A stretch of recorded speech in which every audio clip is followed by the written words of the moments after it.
اعوذ باللہ من الشیطان الرجیم بسم اللہ الرحمن الرحیم الحمد للہ والصلاة والسلام علی اہلہا۔ ناظرین محترم، قرآنی موضوعات میں سورہ مطففین پہ سلسلہ گفتگو جاری ہے۔ استاد محترم، اس سورہ مبارکہ میں بات یہاں تک پہنچی تھی کہ خداوند عالم نے انسانوں کو دو گروہوں میں تقسیم کیا۔ کچھ وہ لوگ ہیں جو فجار ہیں، کہ جو تجارت میں خیانت کرتے ہیں۔ اللہ ارشاد فرماتا ہے کہ ان کی جو کتاب ہے وہ ایک سجین نامی ایک مقام کا ذکر کیا، یا اس کے بارے میں اللہ تعالیٰ نے ذکر کیا۔ تو اللہ ارشاد فرماتا ہے کلا انہم عن ربہم یومئذ لمحجوبون، یہ وہ لوگ ہیں جو قیامت میں اللہ کی رحمت سے یہ پوشیدہ ہوں گے، اللہ کی رحمت سے دور ہوں گے۔ ثم انہم لصال الجحیم، اور آخر میں یہ لوگ جہنم میں ڈال دیے جائیں گے۔ ثم یقال ھذا الذی کنتم بہ تکذبون، اور ان سے کہا جائے گا یہ وہ مقام ہے یا یہ وہ عذاب ہے جن کا تم سے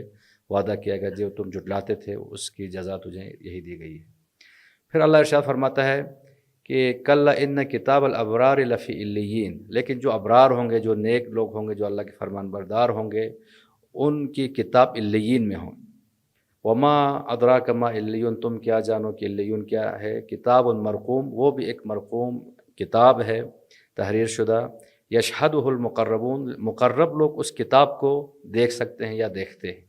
تو سوال یہ پیش آتا ہے کہ یہ جو کتاب ہے، اس سے مراد تجسم اعمال مراد ہے یا فرشتے واقعاً جس طرح عام طور پر ذہن میں آتا ہے کسی رجسٹر میں، کسی دفتر میں ہمارے اعمال کو لکھ رہے ہیں؟ بسم اللہ الرحمن الرحیم۔ آپ کے جو دونوں احتمالات ہیں دونوں اپنے مقام پر درست ہیں اس لحاظ سے۔ ایک باقاعدہ تحریر بھی، جیسا کہ کہا گیا ہے کہ وہ کتاب جب انسان کے سامنے لائی جائے گی جو کہ انسان کے نامہ اعمال کی شکل میں موجود ہے، اور وہ خود انسان کے اس کے گلے میں کتاب ڈال دی گئی ہے، اس کو کہا جائے گا کہ اس کو خود پڑھو۔ تو اس کا مطلب اس گفتگو سے اندازہ ہوتا ہے کہ باقاعدہ تحریر شدہ کتاب کی شکل میں موجود ہے، اور وہ کہیں حیران ہوں گے اس کو پڑھنے کے بعد کہ یہ کس قسم کی کتاب ہے، اس نے نہ کوئی چھوٹا کام چھوڑا ہے نہ کوئی بڑا کام چھوڑا ہے۔ اور اسی طرح سے وہ جو چیز اس کی جو عملی شکل ہے، اس کے جو نتیجے مرتب ہو رہے ہیں، وہ ایک کتاب ہے جس میں بائیں ہاتھ والوں کے نام اعمال لکھے جائیں گے، اور وہ وہاں موجود ہے جسے کہا جاتا ہے سجین جو ہے۔ اور یہ جو ہے یہ والی کتاب جو ہے یہ بھی ایک عملی شکل کے اندر موجود ہے، اور کہا جائے گا کہ ان کو کہا جائے گا کہ یہ وہ عذاب ہے جس کا تم سے وعدہ کیا گیا تھا اور تم اس کو جھٹلاتے تھے۔ اور دوسرے یہ لوگ ہیں جو کہ جن کا نام اعمال ان کے داہنے ہاتھ میں دیا جائے گا، وہ کامیاب لوگ ہیں، اور اس کے نتیجے میں ان کے انعامات ان کے سامنے آئیں گے۔ یہ اصل میں بنیادی طور پر جو ان باتوں کو بیان کرنے کا جو کانسیپٹ ہے، فذکر، انہیں نصیحت کرو، فإن الذکر تنفع المؤمنین، صاحبان ایمان کو نصیحت فائدہ پہنچاتی ہے اس چیز تو یہاں پر جو اللہ نے ارشاد فرمایا یشہدہ المقربون، مقرب لوگ اس کو دیکھتے ہیں جی۔ تو یعنی ممکن ہے اس سے مراد یعنی انسان کی حقیقت یا تجسم اعمال بھی مراد ہو؟ یہ تجسم اعمال بھی اپنے مقام پہ مراد ہے، اور وہ لوگ جو کہ یعنی صرف اللہ تعالیٰ کے وہ اولیاء جو اس کے مقربان ہیں، وہ اپنے اس دنیا کے اندر بھی ان لوگوں کو ان کے اعمال کی حقیقت دیکھتے ہیں۔ جیسے امام زین العابدین علیہ السلام نے، یہ کسی امام علیہ السلام سے کے بارے میں یہ روایت ہے کہ ایک حضرت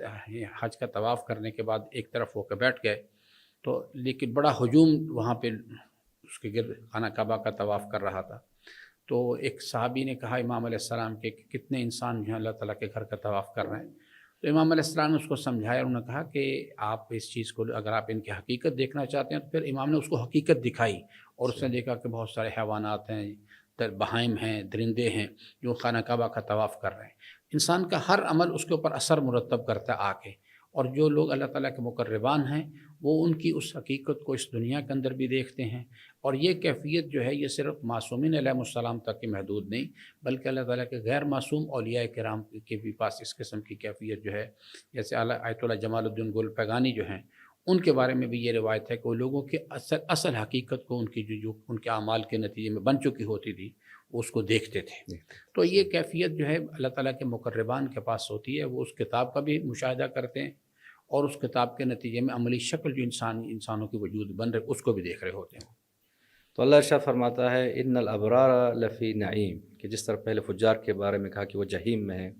کہ جو ابرار ہیں، جو نیک لوگ ہیں، وہ نعیم میں، نعمتوں میں ہوں گے۔ علی الارائک ینظرون، جو مسندوں پہ بیٹھ کے دیکھ رہے ہوں گے۔ تعرف فی وجوہہم نظرۃ النعیم، ان کے چہروں پہ شادابی، خوشحالی محسوس کر سکتے ہیں، نظر آئے گی شادابی۔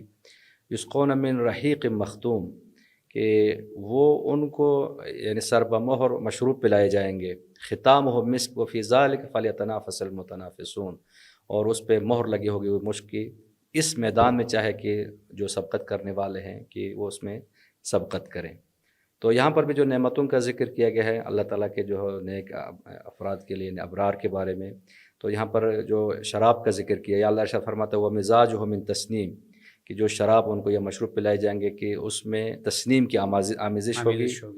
عین یشرب بہا المقربون، اور وہ چشمہ بھی ایک ایسا چشمہ ہے کہ جس سے اللہ کے خاص مقرب جو بندے ہیں اس میں اس سے استفادہ کریں گے۔ یعنی جنت کی نعمتیں بھی سب کے لیے ایک جیسے نہیں ہیں۔ جی بالکل، وہاں پر بھی جیسے سورہ واقعہ کے اندر بھی دو علیحدہ علیحدہ گروپس ہیں، ایک ہے مقربان کا گروپ ہے، ایک ہے داہنے ہاتھ والوں کا گروپ ہے۔ دونوں ہی اللہ تعالیٰ کی ان کے پسندیدہ لوگ ہیں، لیکن ان کے اعمال کی وجہ سے، ان کے اعمال کی وجہ سے، خلوص نیت کی وجہ سے، اور عمل کرنے کے لیے جو انسان کو زحمت اٹھانی پڑتی ہے، جو کیا وہ شوق کی بنیاد پہ کر رہا ہے یا خوف کی بنیاد پہ کر رہا ہے، جنت کے شوق میں کرتا ہے، جہنم کے خوف سے کرتا ہے، یہ مختلف نیتوں کے جو فرق ہیں وہ انسان کی جزا کی منزل میں ان کے اندر زمین آسمان کا فرق پیدا کر دیتے ہیں۔ مقربان کا ایک سادہ سا ایک چیز جو ہے جو سمجھنی چاہیے، مقربان اللہ تعالیٰ کے وہ لوگ ہیں کہ جو خود بھی اللہ تعالیٰ کی رضا کا وارث ہیں، اور ان کی وجہ سے لوگوں کو جنت میں بھی، ان کی سفارش کے نتیجے میں لوگ جنت میں جائیں گے، ان کو بھیجا جائے۔ باقی جو داہنے ہاتھ والے ہیں وہ خود اپنی اللہ تعالیٰ کی بارگاہ میں مقبول ہوئے اور ان کو جنت عطا کی جائے گی۔ تو اللہ ارشاد فرماتا ہے ان الذین اجرموا کانوا من الذین آمنوا یضحکون، کہ جو مجرم ہیں وہ ان لوگوں پہ دنیا میں ہنستے تھے کہ جو ایمان والے ہیں۔ وَإِذَا مَرُّوا بِهِمْ يَتَغَامَزُونَ، کہ جب وہ مومنین کے پاس سے گزرتے تو ایک دوسرے آنکھوں کا اشارہ کرتے، یعنی ان کا مذاق اڑاتے، تمسخر اڑاتے۔ وَإِذَا انقلبوا إِلَىٰ أَهْلِهِمْ انقلبوا فَكِهِينَ، اور جب اپنے گھر میں یعنی فیملی کے پاس واپس آتے تو اس پہ خوشی کا اظہار کرتے کہ آج ہم نے مومنین کا مذاق اڑایا ہے۔ وَإِذَا رَأَوْهُمْ قَالُوا إِنَّ هَٰؤُلَاءِ لَضَالُّونَ، اور جب وہ مومنین کو دیکھتے تو کہتے تھے یہ لوگ گمراہ ہیں۔ وَمَا أُرْسِلُوا عَلَيْهِمْ حَافِظِينَ، اگرچہ ہم نے ان کو یعنی مومنین کے اوپر نگہبان نہیں بنایا، لیکن وہ مومنین کے اوپر نظر رکھتے، ان کا مذاق اڑاتے۔ تو اللہ شاہ فرماتے ہیں فَالْيَوْمَ الَّذِينَ آمَنُوا مِنَ الْكُفَّارِ يَضْحَكُونَ، لیکن آج وہ دن ہے کہ جو ایمان والے کافروں کے اوپر ہنسیں گے۔ یہ اصل میں بنیادی طور پہ کردار بیان کیا جا رہا ہے جس کا کہ صرف صاحبان عقل جو ہیں وہ اس سے استفادہ کرتے ہیں۔ جن لوگوں کے قلوب پہ مہر لگ چکی ہے وہ ان باتوں کو نہیں سمجھتے، بلکہ الٹا اس کا مذاق اڑاتے ہیں صاحبان ایمان کا، جیسے آج کل یعنی روئے زمین کے معاشرے ہیں۔ آپ دیکھ لیجئے یعنی کہ اگر انسان کو ایک یعنی اکائی سمجھا جائے تو مغرب کے اندر بھی یعنی اہل ایمان کا مذاق اڑایا جا رہا ہے۔ اسی طرح سے دنیا کے دیگر بلاد ہیں، خود پاکستان کے اندر جو ہے مومنین کا، اور جو لبرلز ہیں جو یہ تمام باتیں اللہ تعالیٰ نے اس سورہ مبارکہ کے اندر بیان کی ہیں، وہ ظاہری طور پر بھی آنکھوں کے اشاروں سے بھی کہتے ہیں، زبان سے بھی کہتے ہیں، اپنے گھروں کے اندر اپنی جو ڈرائنگ روم ڈسکشنز ہیں وہاں بیٹھ کے وہ ان کا مذاق اڑاتے ہیں، کیونکہ ان کے نزدیک یہ لوگ جو ہیں ایک گمراہی کے راستے پہ چل رہے ہیں۔ وہ کہتے ہیں کہ یہ کیا چیز ہے اس چیز کے لیے، جس کو سورہ یاسین میں بھی ذکر کیا گیا، دیگر مقامات پہ بھی ذکر کیا گیا اس چیز کے لیے، وہ ان کا مذاق اڑاتے ہیں۔ لیکن قرآن کریم صاحبان ایمان سے کہتا ہے فَانْتَظِرُوا إِنِّي مَعَكُم مِّنَ الْمُؤْمِنِينَ، آپ کوئی بات نہیں، آپ انہیں کرنے دیں جو کچھ بھی کرنا چاہتے ہیں، اور پھر ایک دن آئے گا جب حساب و کتاب قائم ہوگا، اس وقت صاحبان ایمان جو ہیں ان کو دیکھیں گے، ان کے اس برے انجام کو دیکھیں گے، اور اس کے نتیجے میں ان کو لذت بھی محسوس کریں گے، خوشی بھی محسوس کریں گے، اور ان کا تمسخر بھی کریں گے۔ تو اللہ ارشاد فرماتے ہیں علی الارائک ینظرون، یعنی قیامت کے دن مومنین مسندوں پہ ہوں گے اور کافروں کو دیکھ کے وہ خوشی کا اظہار کریں گے۔ حل ثوب الکفار ما کانوا یفعلون، اور کہیں گے کیا یہی وہ جزا ہے کہ جن کا کفار کو جیسا وعدہ کیا گیا تھا، یعنی اس دن وہ مومنین کی خوشی کا دن، مومنین کی خوشی کا دن ہوگا۔ اس طرح سے یہ ایک کمپیریٹیو انالیسز ہے۔ قرآن کریم بار بار ان آیات کے ذریعے سے انسان کو، جو کیونکہ انسان بنیادی طور پہ جو خالق ہے اس نے بتایا ہے کہ یعنی ان الانسان خلق ہلوعا، ہم نے انسان کو مفاد کے لیے حریص پیدا کیا ہے۔ سارا کھیل اصل میں اس مقام پر یقین کا ہے۔ وہ لوگ جو کہ قرآن کریم ایمان بالغیب کا ذکر کرتے ہیں، اس جو مفاد ہے جو ابھی غیب کے پردے میں ہے اس پر وہ ایمان لے آئیں گے، اور عملی زندگی کا دستور اس مفاد کو حاصل کرنے کے لیے اور اس اخروی نقصان سے بچنے کے لیے بنائیں گے، وہ لوگ جو ہیں وہ کامیاب ہو جائیں گے۔ اور اسی واسطے وہ ان سے کہیں گے کہ بھئی آپ دیکھ لیجئے جو بات ہم کہتے تھے وہ صحیح نکل آئی ہے۔ تو یعنی اہل جنت ہیں وہ جہنم والوں کو دیکھ رہے ہوں گے۔ جی بالکل، یعنی اہل جنت جو ہیں وہ ان کو یعنی جہنم دکھائی جائے گی، اور اس کو بتایا جائے گا کہ اگر تم اللہ کی نافرمانی کرتے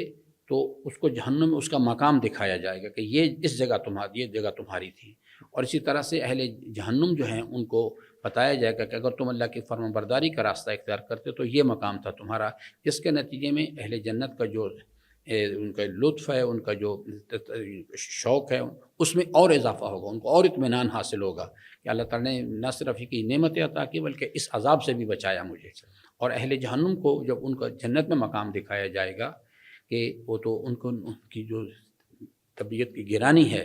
ان کی طبیعت میں اس طرح اور اضافہ ہو جائے گا اس چیز کے اندر، یعنی وہ چیز جو ہے قرآن کریم جو اللہ تعالیٰ کا فرمان ہے نا کہ وہ ما سلککم فی سقر، وہ کون سی چیز تمہیں جہنم لے گئی، تو وہ پھر آپس میں ایک دوسرے کے ساتھ سوال و جواب کریں گے اس چیز کے لیے۔ اور وہ کیونکہ اس مادی کیفیات کے اندر ہمارے لیے ان کیفیات کو سمجھنا جو ہے وہ یعنی مشکل ہے، جب تک انسان جو ہے یعنی شہود قلبی کی شکل میں اس کے پاس کیفیت نہ آ جائے، ان عملی طور پر ان نظاروں کو، اس کیفیات کو جو برزخ کے منازل میں ہیں، آخرت کے منازل میں، اس کو سمجھ نہ جائے، اس وقت تک ان مادی کیفیات کے اندر جو انسان بند ہے اس کے لیے ان باتوں کو صحیح طور پہ سمجھنا، اس کا ایمان بالغیب بھی ہوتا ہے صرف۔ تو ناظرین محترم، سورہ مطففین کا بھی بنیادی پیغام ہمارے لیے یہی ہے کہ خداوند عالم نے اس سورہ مبارکہ میں انسانوں کو دو گروہ میں تقسیم کیا ہے، فجار اور ابرار۔ فجار کا ٹھکانہ جہنم ہے، اللہ کی نافرمانی کے نتیجے میں وہ جہنم میں جائیں گے، اور ابرار کے مقر، ابرار کی جگہ جنت ہے کہ جہاں پر وہ اللہ کی نعمتوں سے استفادہ کریں گے، اور اعمال صالحہ، ایمان اور اعمال صالحہ کے نتیجے میں وہ جنت میں داخل ہوں گے۔ خداوند عالم ہم سب کو ابرار میں سے قرار دیں، اور ہم سب کو فجار اور فجار کے اعمال سے پرہیز کرنے کی توفیق عطا فرمائیں۔